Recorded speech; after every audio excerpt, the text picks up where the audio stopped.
Tukwaniriza mu program ey'ensonga Lugonvu's Show.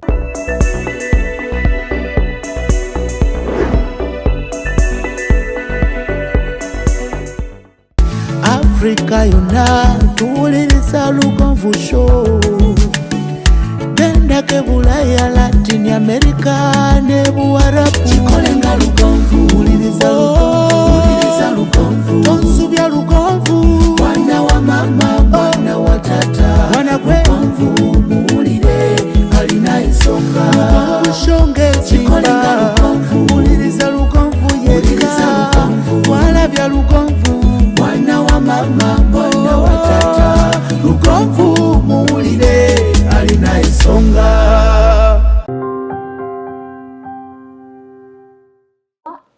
Tukola Mr. Lugonvu tuyinza kubaka saa 10 n'okola nze nkola n'ebigere n'ebizimba nze at the end of the day mbeerawo just nga kanuna maaso okitegeera ate nga nemba ofumbo mbeereyo bulungi nnyo nga nyambo ofumbo mbeereyo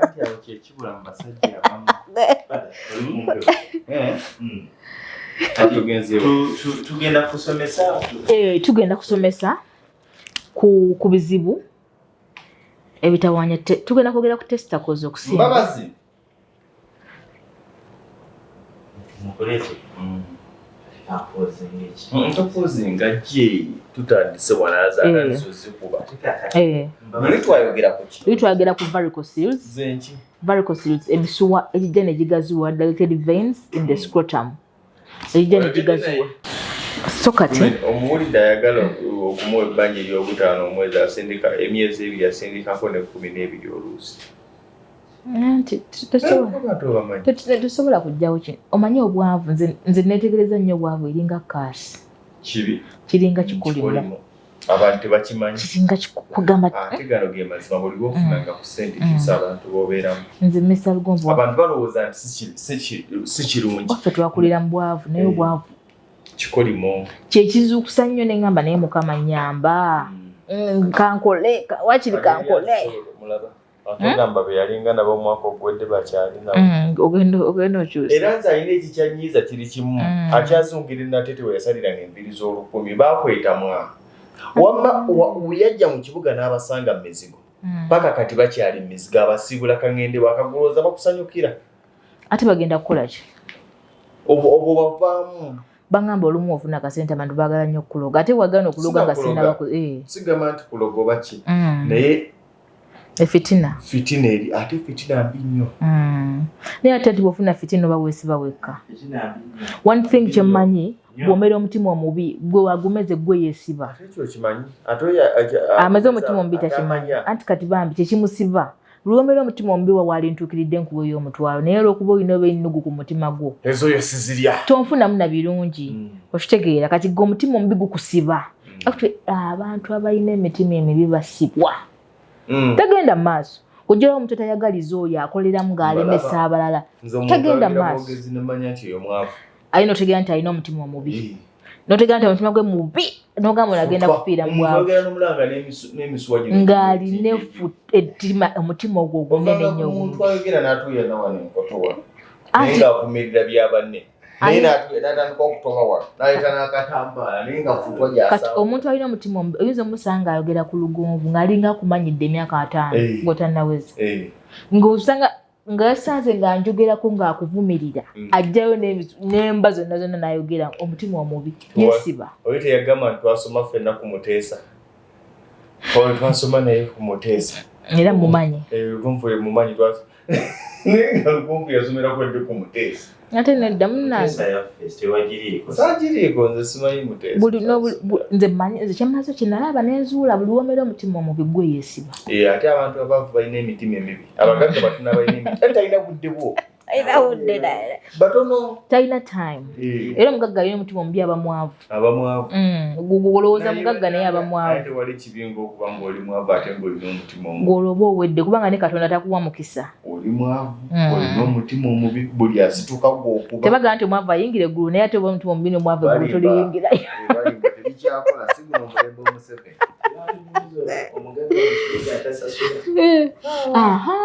nobeera mugagga nosasula abakozi okitegeera omukozi omuwa $5,000 naye gakuluma kyokka olina miliyoni za ssente kati oyo bamwavu inakyo sense actually aba wena obusente bumulumu bukuwa oyo tugenze tetunabuuza bantu oli otya kasubire nti oli bulungi leero lwa mukaaga gyesinzira okubeera nga tulaba tulina musawo Aida Nassolo tukyali ku secondary infertility in men abasajja okubanga wazaalayo omwana omu oba babiri naye ng'onoonyeza omwana omulala gozzaakaabuza ate nga mwavinga sex day and tomorrow naye nga mugezaako okulaba nga mufuna omwana agaani wiiki ewedde twalina musawo Aida Nassolo nga tugamba okuzimba kw'emisuwa kyekimu kubiviirako okubanga oba oliawo abasajja tulemerwa okuddamu okuzaala olwali tugenda kutunuulira ki ate nene endwadde ennene nnyo kuli basajja 10 b'osanga abasajja 4 sinakindi oluusi 5 balinako endwadde y'ensigo levu yayo yekyukamu naye abasajja 4 ku 5 buli basajja 10 b'osanga balina endwadde y'ensigo si kidding wabula entula the testicles osibye otya musawo sina tabu naye abaami bagayalira nnyo ensigo zino ne batamanya nti tuziyite entula ne batamanya nti the batteries ze balina kyekyobugagga kye balina mu mpale ze batule era ze battery omukyala yaŋŋamba omunayenze omusajja emukwatamu ensigo nga siziwulira yakulumbala wansi omukyala kyekigambo kyeyakozesezza nti yakulumbala omusajja talina nsigo naye abaami bonnayo babeera ono nga yemukwatamu simuwulire manyika bakyala bagala tukwatakwatamu bwetu mu kiseera ekyo onoogiragiramu ate kati omukyala naye mba mmaliriza emirimu egyo okwata akawera akabuguma nojja n'osiimuula naye omanyi omugaso gwako obuguma akabuguma ako mutakonazo okukamalira ng'akoze ekinga zzeemu okufuna akabuguma ako ng'akomyewo so si kudduka awo nodduka mu bbaafu ennyogoga aye noddayo ku zero kyekyatukozesa kaflasika kabeera wali omala akaflasika ng'oteeka mutuzi otubuguma ng'owano wonna wali ku mabbali ku buliri anti katufesenga natusomesa bwomba mugenda mukikoloba kale mulembe guno mwalimu hiita mulimu pakoleeta ni kati abedda tewabeeranga pakoleeta flasika y'amazzi agookya n'akakumbi akakatawulo akabuguma waliwo kano koyazeewo wansi okwabsorbinga bino wansi wano omukolera emirimu ku bunyuma w'obutula ako kaba kaaki kati ako system eyo olumu evaamu ebintuntu ako kaba kagenda kukola ki kwabsorbinga ebyo kwabsorbinga kiyira kati kali akatawulo olumala nti bannanga abange kamaze emirimu gwe ng'okwata tawulo ng'osiimuula kabuguma akanyogoga yeekanga naati eriza erinyogoga asajja wamanya ate abamu tebaagala kunaaba ng'osiimuula okusiimuula testicles zino ziddemu amaanyi addemu awaga aleeterewo era oba olinze olumala ate nagaa kasi tetukuuwa olugira mwerekereza magandi kale oba okole katumale gwe mugaso gwako gwe gwali omugaso gwako era abakyala nze babbirako ate kyekikugaana bakyabuyina onayomanyibwanakijanga gyobuli mu bakazi kyekikugaana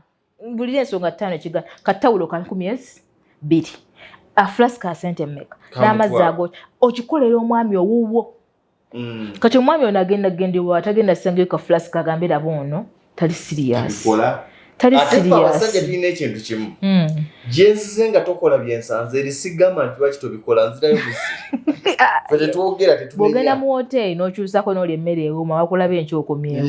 emmere batewoome todda oddayo gy'eri kangira ndi eno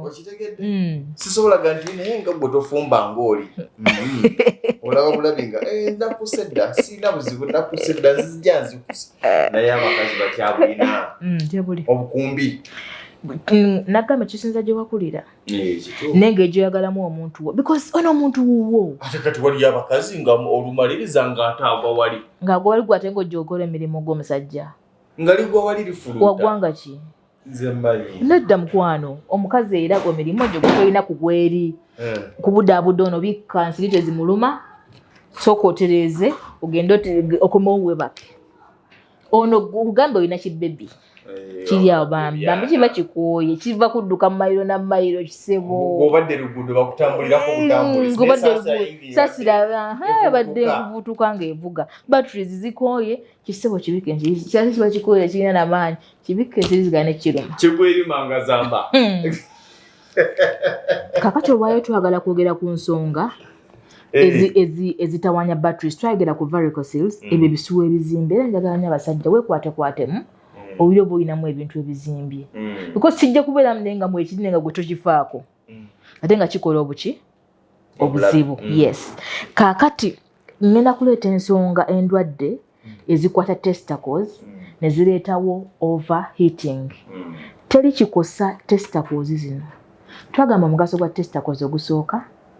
production and storage of sperms twagamba testicles ziproducinga semen zikola cells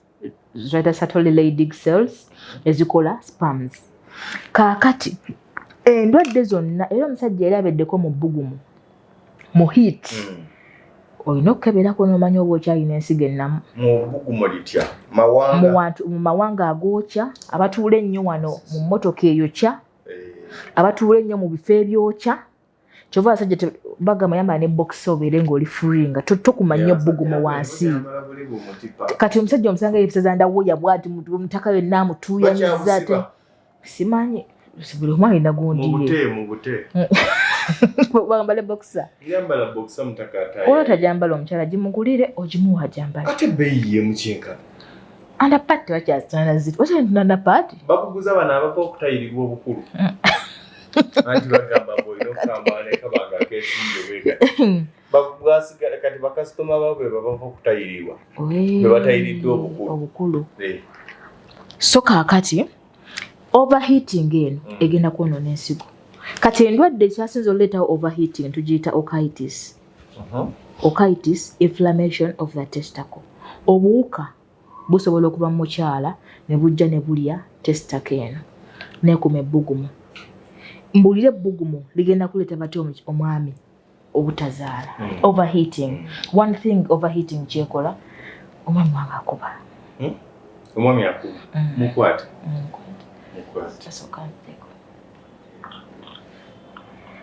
mbadde nkyali mushoka malizeeko katono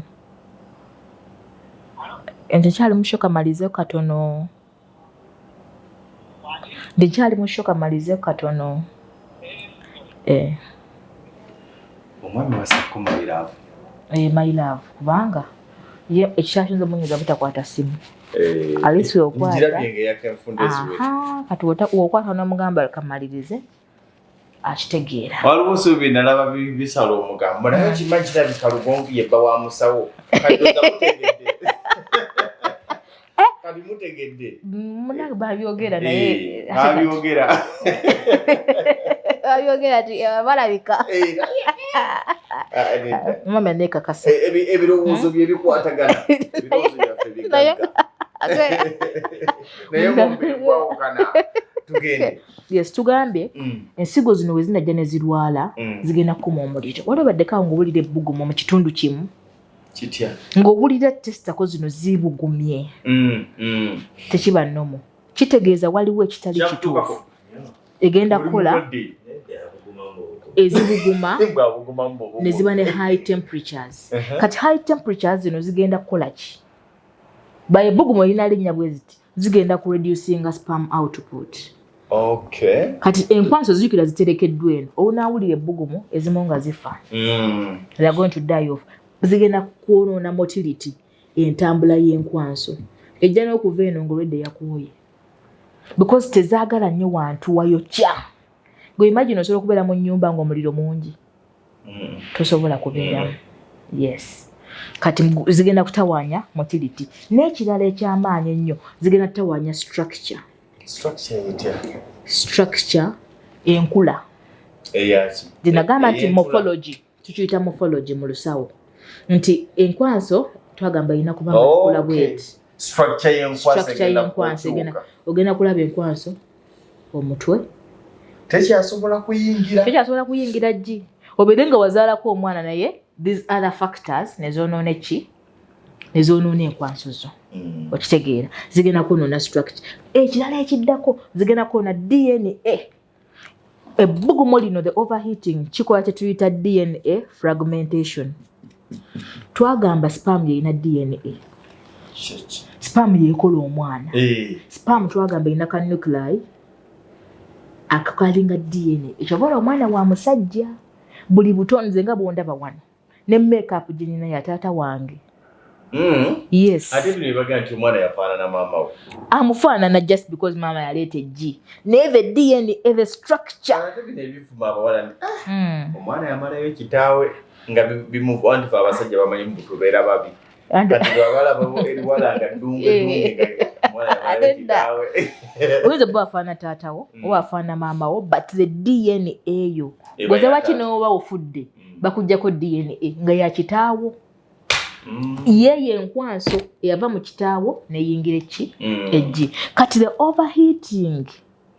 egenda kukola DNA fragmentation ekosa enkwanso eno nga tekyakaringa DNA eyayo nga bweyina kukola ki gikaringa kyetugamba kati tulina okwewala bwobonero ki bw'otegeera nti ensigo eno erina erwadde okitis erina overheating ensigo erumirira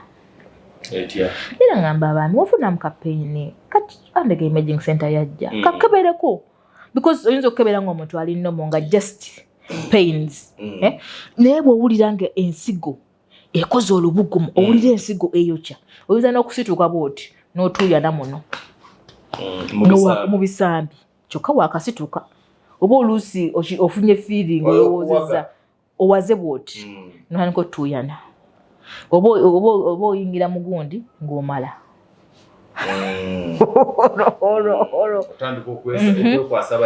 liri ebbugumu lisalako entambula ne process eno yaki eya fertilization twagala twegendereze kijja nnyo n'abantu abanywa omwenge ogwo omungi era oba onywa omwenge omungi nga mukyala we tafuna lubuto sooka okola ki bakukebere because the alcohol itself eyonoona sexual functioning ogwo omungi ennyo ate abamu bagamba mbonywe nnyo ng'onywaga ngambye omwenge omungi ennyo mulimu omuntu anywa eccupa 2 buli lunaku so you're damaging the liver, you're damaging the cells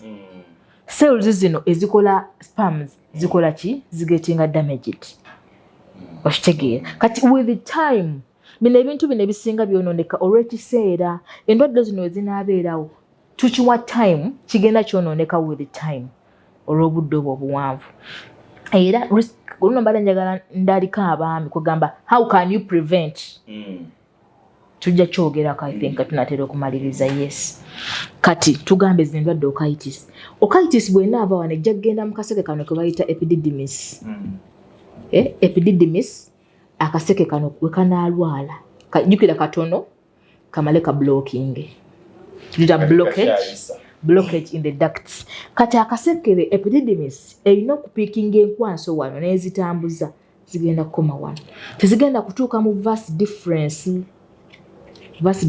ye connectinga ku epididymis kati enkwanso zigenda beerayo naye nga epididymis yazibikira ye muntu gw'ogamba nti naye mpulira pain muno oba munseke ziringa epididymis z'enseke z'abaami kubanga ze zitambuza enkwanso enseke zinaazibikira toliddamu kulaba ku mwana kubanga enkwanso tezikyayitawo ne bw'olikola otya because tewali dokita agenda kulongoosa tali agenda kulongoosa azibukula epididymis eyo kati ono omwami yogolokera nga alina kye bayita total azoospermia. Total azoospermia alina complete absence of sperm. Wadde neegi kati ekitegeeza zikolebwa sigamba nti zikolebwa naye teziyitawo kati eno mugenda okubala byafulumizza afulumya iva mu prostate eno talina kyamaanyi kyakola ki naye nga obulwadde bwaba bubi just mu infection kati kino tebakijjanjaba anti blockage nzibu yakujjanjaba era bakugamba tewali muntu kyogwala n'ogenda ku vasectomy kizibu okureversinga vasectomy oba bajje babuzibukule biologist abasala obuseke obama babasala enseke abalowooza ki nagenda ne babukutula mutaddamu kuzaala gye bali beaveera naye I think kiddayo mu decision making omuntu asalawo nagenda nakola ki n'agikola. Kati ensonga ey'okubiri etawanya testicles egenda okulemesa okukola enkwanso tulina low levels of testosterone. Low levels. Twagamba testosterone koze eyamba ki? Testosterone hormone. Testosterone hormone yekikwambala ng'omusajja nekikola n'enkwaso. Ekireeta obwami bwo. Kitegedde bulungi. Nekikola enkwaso. Katonda yagiba wayekola buli musajja gw'olaba nga alina ebisu. Ekirevu. Maso. Kati wona aba ne lolle be banasajja bawuli abalina low levels of testosterone. Be bana abalina akaloboozi.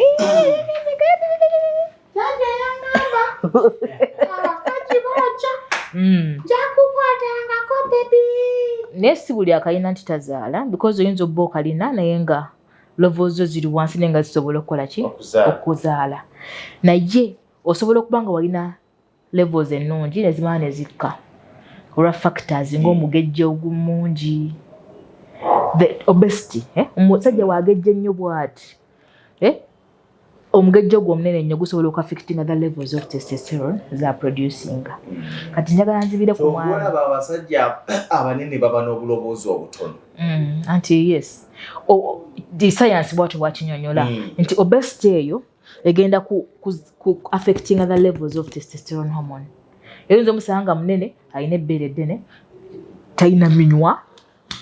nenga just ali awo nga musajja naye nga alina penis ne testicles. Kati bubonero ki bw'otegeera nti olina low levels of testosterone? Akasooka depression. Engeri gy'oba olina eno tugiyita hormone imbalance. Engeri gy'oba olaakinga some hormone anti eno hormone erina engeri gy'ekuwaamu peace. Tulaba nti w'omala ensonga ziri ogweri kubanga the levels of testosterone ziri waggulu you're functioning man. Ensigo zo zikola bulungi eyo hormone otambula ng'omusajja. Reduced muscle mass. Toyina nnyama, toyina maso. Ekifuba kiringa kya nkoko. No si nkoko but you have a small body mass. Ezo kitegeezaawo nti olina low levels of what? Testosterone. Kati obubonero just gwe bw'oba olina ky'oyagala osobola okugenda n'okebera n'okonfaminga ozinabeera low treatment gyeri. Actually omuntu alina low levels agula hormone yennyini ne bagikukuba. Bazitunda. Si ya bei. Za bei baba bazijja mu bantu abatalina mugaso ne bazitereka. Mugaso guti. Mu bantu abatalina mugaso. Kyeki kyotegeeza? Kankugambe kati nga onaga nti bakuggyemu kidney. Okay. Yes, kati bakuggyako testosterone ne bazipreservinga ne bazitereka mu pharmacies ne tuzigula. Kati kyembuuza testosterone ezo bwe bankuba ey'omuzungu nga nze ndi muddugavu terina kyekusa bakuwadde hormone kyetwagala ye hormone tebakubye enkwanso. Kati bwe bankuba hormone ng'oli abadde yekyanga buli kaseera kyamuka buli kaseera ayagala kulya tegenda kukosono gwe bagikubye. Kikulu kyetwagala ye hormone bwe twagala levels za hormone yo zituuke ku normal. It doesn't matter waba agijja kwani naye nga gyeziri zibaayo. Ne mu Uganda bakikola ensonga Uganda mwezi ne mu pharmacy mweziri ezo testosterone hormones. N'okyama mu pharmacy nti njagala testosterone ne bagikuba mu mukono. Bagikuba ku bbina. It is tugenda mu pharmacology of the drug. Gwe kikwatako kufuna testosterone bagikukuba. Entambula y'eddagala ngeri gyerikolamu mu mubiri. Yes, pharmacology. Eddagala lino yomma mulisoma olina omumanya nti wendi kuba wano ligenda kwatachinga wa site. Kati eri kuba kabina ligenda. Ndaba bambagamba ate bakuba kabina kuba ku mukono. Njawulo ki? Eddagala ligenda mu kinywa agasinga obungi tegagenda mu musuwa oyinza okufa. Tetujja genda teyibayamba. Ina reduced libido. Tayagala. Aliwa. Reduced libido omwami ono alina low levels of testosterone. No. Mupakira eri afuna libido. Nedda omwami alina low levels of testosterone hormone aba alina reduced libido. Tayagala. Era abakyala twegendereze nnyo abaami abo okujjukiza. Omwami gwe mutuufu mu weeks 2 yakakabamu omulundi ogwo. Badde nga tukaliye ayinza okugamba naye nina byendowooza kati okugumiikirizeemuko nga tayagala olaba feeling ogijja wala mu abaami tuba tulya ku dining angira mbwenti tulya manjagane oluva mu kulya yesebu naye ono mulya teyakoowa nno mbugamba nti oba wamunyiiziza oba mukozi ekya naye just aba alina obulwadde bwe talina levels zino zimustimulatinga ng'omusajja kati aba reduced libido kiri ekyagala kitini kyakkakabambi buki bukasi nekyo kijjanjabwa twakyogerako era reduced sexual activity y'enganfu mani power wigira kiri kimala mbusa sexual activity amaanyi kati bagamba amaanyi g'ekisajja sikyagala byogera ebyo ebintu nakyusizza enjogera wakyuse nakyusizza kati oyo omwami aba ne reduced activity bambi enkola ye eba nnafu ate teri kimalamu teri kiswaza musajja ng'ekyo dakiika 2-3 bino ebya ssente tujja kuguma Mr. Lugonvu naye Mr. Lugonvu buli awooswalira awantu awo tolina kyamaanyi kyokakasa ekibuuzo ekyo manyi nti abamu babulwe w'okugwa okuba n'omusajja nga mwavu naye ng'akuba 10 ku 100 n'okuba n'omusajja nga ssente azirina naye ng'atambula eddakiika 2 nga ssente azirina ate bagaga tebalina nnyo budde budda ku ebyo bintu alyako n'akaasobodde naye ate omwavu ayagala kukakasa nti kino kyennina mukama teyampa mukama ekyatwala ssente kyaleeta maanyi naye mukama yalibadde akuwa byombi katonda teyalibadde takola musajja kintu ekyo kyekikyasembyeo okuba ekibi omusajja omuggyako obwakasente notamuggyako twanyi kubanga tugo imagine okubeera ng'oliisa maaso n'akasente anti omukyala ajja kukkiriza ajja kulaba Mr. Lugonvu anyiridde akukkirize osooke eggira asooke atambulire awo ku gundi eyo gy'aba abeerako ng'olinamu ka activity at least kale nawe wennyini bumanyi teri kintu kikuba musajja nga low self esteem nga weebwalabwala kwegamba otya era abasajja abalina zino ababogera ng'abakazi batya nnyo okwana aba alina low self esteem teyeewulira nga muki njagala omwami agambe naye gwe nja kukukwatako gwe ojja ompulire awo kakkana oba okola sikaani oba oli wakitalo nnyo tonyumya yes olwakusingako omulala ajja kuba ne decreased spontaneous erections omwami ejjukira olina okusituka ziseewuunya musajja kubanga otudde bwoti n'ositukamu olina good levels of what twalina omwana nga kasamala okulya emmere ekyemisana kasiimula lubaawo bamukubako omusomesa godi yamukuba okujula omuntu amugalya ng'osimula luba omwana asigala ng'atudda nti ng'awaze aba akola bulungi okuwaga its part of human era kyova olaba ku makya osituka mukaawo ne bwolowooza ku mukyala we osituka ne mulimu omuntu aba ne mukyala we n'alwawo okusituka twakyogerako nti buba bulwadde because you have to be katonda yakikuwa ekyo olina function singa ffe abakyala omwami okukwatako nakukwatako notaleeta mazzi oba mulwadde it brings low self esteem oba otya n'omwami okukwatako ng'akwatayo wakalu okitegeera bulwadde buli dangerous oba ne low self esteem oba otya tosobola na kuvaayo eddoboozi kuwogera okitegeera oli mulwadde akabonero akalala aba ne kyetuyita gynecomastia omusajja abeera amabeere eyo science term saagala ggirwako naye omusajja okumera amabeere oba ne homoni y'abakyala eremesa homoni y'abaki ojjukire twayogera ku polycystic ovarian syndrome mu bakyala nti aba ne homoni y'abaami n'eremesa amagye okukula n'amera ebirevu yes kati noono bwatyo bwabeera aba n'olukyala aba ne homoni z'abakyala nnyingi kyova olaba amera amabeere aba ne levels of estrogen ezimeza amabeere nga era abasinga bamera akabina bamera n'amabeere musajja n'abanga abasajja baba n'obubina obunene baba n'amaanyi sibagezangako naye tebatera naye omusajja owakabina akanene musajja ayina kuba muserebende kati ebbina lyaki atagenda kusuyaga okitegeera ategenda gwewaniza kabina kati ng'ogamba musajja we wanti nina akabina kaaki ogenda sikirizaani ye ekisooka n'akabina ku actually bw'ojja omusajja ng'olina ebbeere lirimu ngamba you have gynecomastia. Yes, and you must be having low levels of testosterone hormone, so I'm doubting whether you can produce. That one is a cause of infertility, both primary and secondary infertility. Gynecomastia.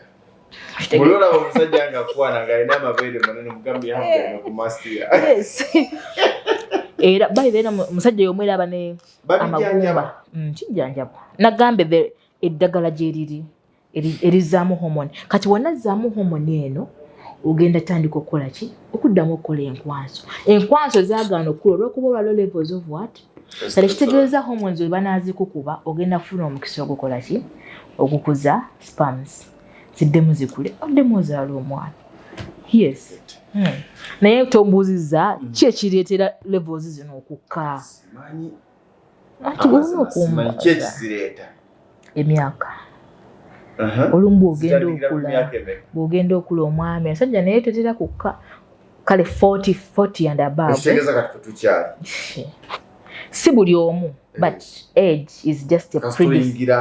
predisposing factor. Singa oba teweefuddeeko bulungi n'ofuna ekigejjerero ekyo. Obusajja obukulu myaka 80 nga buwemula n'okuwemula nga bukyabibira. Buba fit. Era mulimu omusajja myaka 80 ntolanko na prostate. Naye kati gwe kikukuuma kebera omanye ndi fit. Bw'olaba mu decline yonna tokyafulumya nkwanso. Kati baliira omusajja asobola okulaba nga tafulumya nkwanso nga naye awule waliwo omwami yatugamba ntwali ffenna nti empewo eruma. Omusajja ate honalebo tali mwata kyogedde kitwali tagenda muka naye kaka teyagiweza kyagambe empewo eruma. Empewo eruma kati imanyire omusajja empewo nebeera ng'ekuluma naye ng'omukazi akusaba omwana naye nga lwaki obeera ofulumya mpewo ekitegeeza eno either testosterone zino tezikyaliyo ezikola ki enkwanso either ducts zino za blocking enkwanso tezikyavaayo prostate yonna ezimbye enkalu because makulu gaakyo you must produce sperms. Ekyo kyoba bagenda mu ssomero oba tewagenda naye bw'oyingira mu mukyala twagala ki n'omwana omuto akimanyi kati gw'oleese empewo oleese otuzi tutini akushefa bakasi tupima amazzi nagamba naye amazzi w'omusajja naawe omutunulako bwenti aba ataddeyo obutini osisibulaba nabbulaba nombuuza wagalabye dde jjukira olumala abasajja asooka okubuukawo osooka okukola ki wetegereze obuleke akawuza ngitegera bulungi ako kabonero nkatiira ddala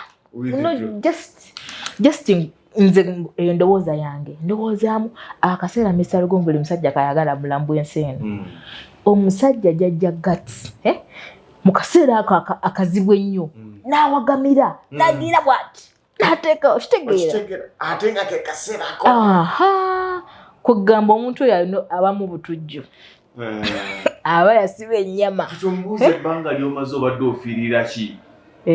Omaze eddakiika 15 osumuludde wewandifunidde amagoba ate fe abakyala tuwulira bulungi era ng'omutaddemu tuwulira bulungi kyova akyala nabasomesa nnyo ennaku z'okufuniramu olubuto nti ezo ennaku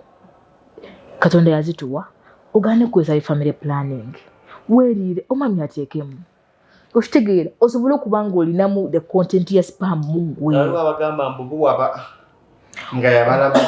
olowooza lwaki abakyala bakaanira nnyo abasajja nze nali mbuuza naye watabeera na musajja kiki naye lwaki naye omusajja Katonda yakitonda ffe abakyala ng'olina ebbeera n'omusajja kugamba abanga companion nakusekamu sperms nagamba mpulidde ndine musajja kitegeera akunyweza n'ofukamira ku ttaka era nze jigira nnyo omukyala atayagala kuwa mwami we ekitiibwa uba mufukamirira alina ekintu kyakola kyotasobola kukola olaba nti abaami tubawa akantu akateba kaagala naye mu butonde tetwagala nnyo nga baami mwabasinga okukaagala naye gwe otakamuwa omukyala agenda funayira omukyala ali ready okukakola ki nga nolukasaba takasabye gwe omukyala ate kiweebuula nnyo okuloonya omumala akakola ki ate tagenda kakuwa nti omwagala yenjawulo eriwo tagenda ogenda kufuna omusajja naye just agenda kubanga akozesa bukozesa kakizo nga waki buli mukyala yalina okubeera neki buli mukyala yenyweza abeeko newakola ki newatuula tusiibule nga twogedde ku nsonga ez'omuggundo ez'olwaleero ensonga ezi 3 twayogedde ku how okitis ereetawo eta high temperatures ne high temperatures nezikola ki nezikosa spam so omuntu alina obubonero bwedda bwetwogerako n'akabonero akasembayo omuntu oyo ajja ayina problems etwogeddeko olwaleero dduka sooba mpola mutawula okunoonya abaami balubeera mu kitono wadde okyegendereza naye njagala kati tubeere abantu abazuukufu abamanyi nze nsomesa muntu kumanya because oba omanyi tobeera ngaomuntu atakola ki olabe nti naye lwaki masodnesite yange eno kati yamaninga mukazi ninga musawo nasola omukono gulebera sikyayina sobola kuba kikonde bulungi soko kebere soko manye abamu bankubira naye musawo nkole ki oba kinsobedde kino nze kintu kye simanyi nkugambirawo nti ekisikola ki era kyembabuulira nze kintu kyemmanyi ate twongerezaako abantu basinga abaagala okumanya babeera basoma bw'oba olina obulwadde ng'onoonya solution olina okumanya obuzibu bwo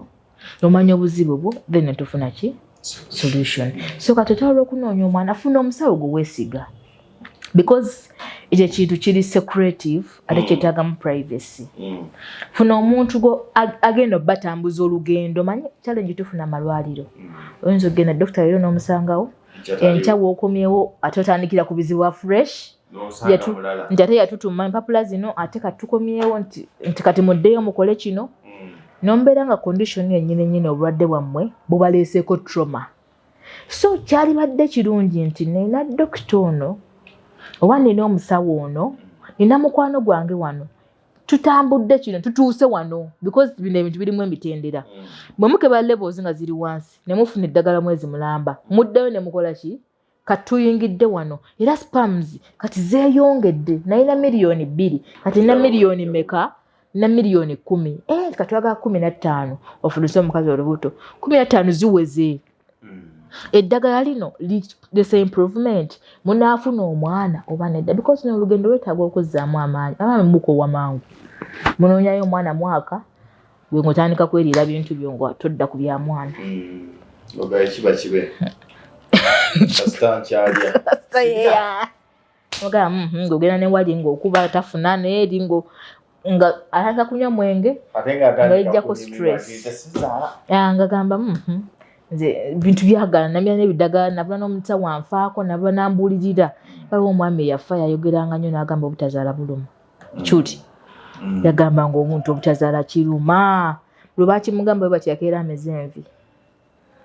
omusawo kugamba nti tolizaala mwana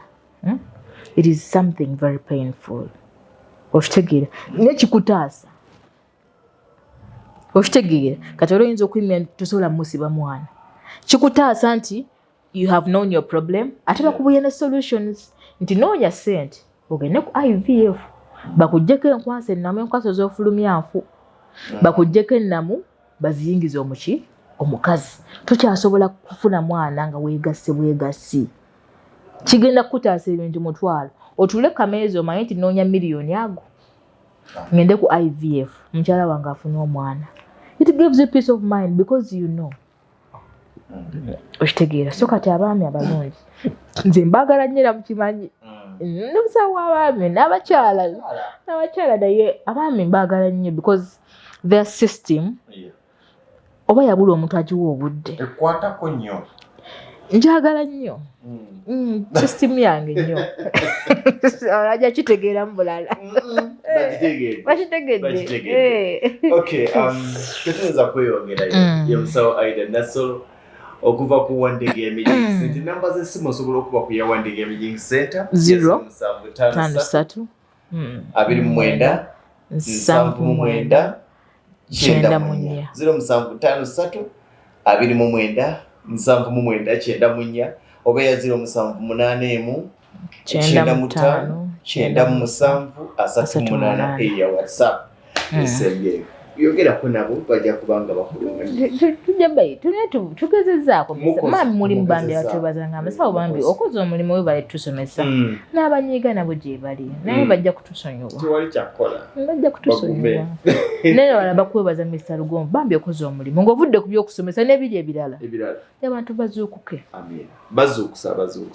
abakugoberera bakufunyeemu mulimu aga sirimuwuliriza sagala kuwuliriza anti waliwo omuntu gwe bazuukusa gani yanzuukusa tomalaako mirembe gyange tolowooza nti kyakoze okwebaka kusatweza emisana kirungi naye awo yalemalira